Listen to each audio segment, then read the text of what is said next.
So the Hyundai Santro is back from its long break, and today we are going to find out, is it still the deal breaker like it was several years ago?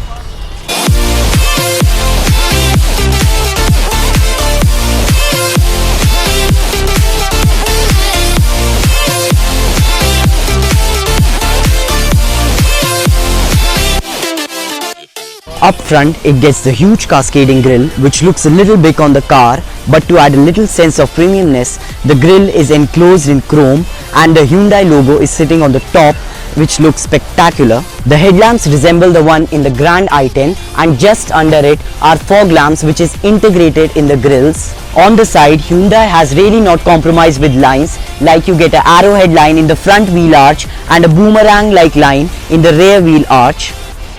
Underneath the wheel arches, there are 14-inch steel rims, as the alloy wheels are not available in Santro. The window line of the Santro is an attractive one too, as it tapers down a little. The rear is clean and simple, and the main attraction lies in the tail light and the black rear bumper.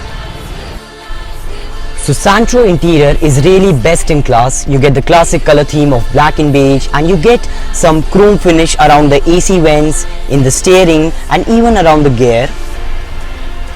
So the steering gets audio mounted controls in it, but the logo of Hyundai is not enclosed in chrome.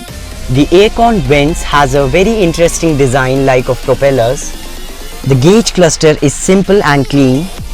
In case of practicality, the door bins can swallow full 1 liter bottle, and the glove box has ample of storage in it, and you also get some storage above the glove box. You get a 7-inch infotainment system which supports Bluetooth, Android Auto and Apple CarPlay, which is best in class. You do not get automatic climate controls in any variant of Santro. Beneath these 12-volt socket and a USB port, you get some storage. There is a 5-speed manual transmission lever, and beneath that you get the window controls. You also get a cup holder here. The rear view mirrors can be adjusted by this switch.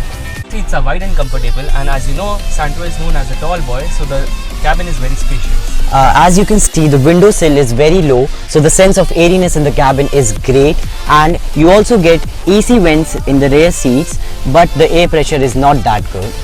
The only drawback of the car are little things like the headrests are fixed to the seats on the front and the rear seats.